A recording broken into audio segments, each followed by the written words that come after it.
Kasih karunia dan damai sejahtera Allah Bapa kita dan anaknya Tuhan Yesus Kristus menyertai saudara. Amin. Shalom saudaraku yang terkasih di dalam nama Tuhan Yesus Kristus. Senang bisa menyapa saudara di tempat saudara berada hari ini dalam dimensi yang berbeda tetapi dalam dunia yang sama. Sebagai insan yang diciptakan untuk Tuhan, sebelum melakukan rangkaian aktivitas kita pada hari ini, marilah kita mengawalinya dengan mendengarkan firman Tuhan. Shalom, selamat pagi. Pembacaan kita pada pagi hari ini terdapat pada Amsal 14 ayat 26. Dalam takut akan Tuhan ada ketentraman yang besar, bahkan ada perlindungan bagi anak-anaknya. Demikianlah firman Tuhan. Terima kasih. Saudaraku yang terkasih di dalam nama Tuhan Yesus Kristus, apa hal yang dapat saudara buat menjadi lebih mengerucut perihal tentang takut akan Tuhan? Jika kita mengawali pembahasan kita dari Salomo yang menuliskan kitab Amsal ini dalam Amsal 1 ayat 7 bahwa takut akan Tuhan adalah permulaan pengetahuan. Konsep tentang takut akan Tuhan menjadi hal yang sangat penting dan begitu prinsipil sebagaimana Salomo menyatakan itu sebagai permulaan dari hikmat. Dan kita melihat dalam hal ini takut akan Tuhan ada ketentraman yang besar. Semakin kita memahami dan mencoba menganalisa bagian ini, ternyata kita baru memahami bahwa ternyata tidak ada satupun dari bagian hidup kita ini yang terlepas dari bagian pemeliharaan Allah. Sehingga jika Tuhan berserta dengan kita dan kita berpihak kepada Tuhan, tentu bagian dari ketakutan kita akan Dia akan membuat kita pada rel, dan disitulah kita menjadi melaju lebih cepat.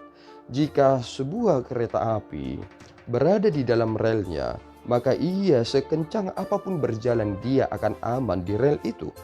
Jika kita berada di dalam Tuhan, bagaimanapun kita melakukan banyak hal, tentu kita akan lebih tenang dan kita akan lebih aman dalam jalur yang Tuhan telah tentukan.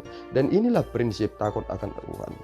Dan banyak orang melakukan banyak pekerjaan mereka lewat buah pemikiran mereka, berlandaskan atas diri mereka. Orientasi mereka tidak terpaku kepada Kristus, kepada Allah, sehingga apa yang mereka kerjakan sebenarnya melenceng. Seolah-olah ia melihat bahwa apa yang ia kerjakan adalah pencapaian, tetapi sebenarnya yang ia kerjakan itu melenceng dari hadapan Allah. Inilah prinsip yang sangat penting, sehingga di dalam takut akan Tuhan kita mendapatkan ketentraman yang besar. Bahkan suatu jaminan yang diperuntukkan kepada kita adalah adanya perlindungan bagi anak-anaknya. Salomo menyadari bahwa perlindungan Tuhanlah yang senantiasa hidup dalam dinasti Daud, sehingga lewat Daud yang terus takut akan Tuhan melahirkan anak yang luar biasa berhikmat, yakni Salomo. Dan dari situ kita melihat bagaimana garis linear itu terus berlangsung dan berjalan, sehingga di dalam garis keturunan itu kita melihat bagaimana proses itu sampai kepada Yesus Kristus. Dan pemeliharaan itulah yang kita rasakan hingga saat ini. Sangat berbahagia jika kita adalah keluarga yang hidup di dalam takut akan Tuhan. Tentu, adakah yang saudara takutkan lagi dan hiraukan, dan saudara menjadi lebih khawatir lagi jika anak-anak saudara mengikuti saudara takut akan Tuhan? Persoalannya adalah kita tidak menjadi pribadi yang takut akan Tuhan, sehingga anak-anak setelah itu tidak dapat memiliki role model yang dapat mereka ikuti.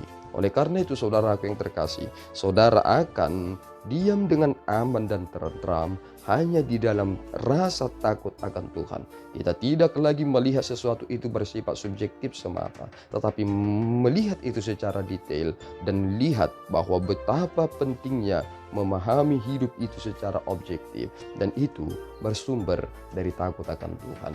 Di dalam Tuhan kita mendapatkan perlindungan dan ketentraman yang besar, bahkan ada perlindungan bagi anak-anak. Tuhan Yesus memberkati kita berdoa.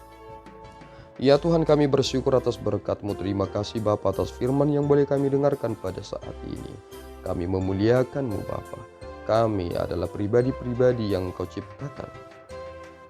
Berikanlah Tuhan kami hati yang senantiasa takut akan Engkau, sehingga apa yang boleh kami kerjakan adalah bagian pengenalan kami akan Engkau dan bagian dari kecintaan kami yang sungguh-sungguh dalam ketaatan kami.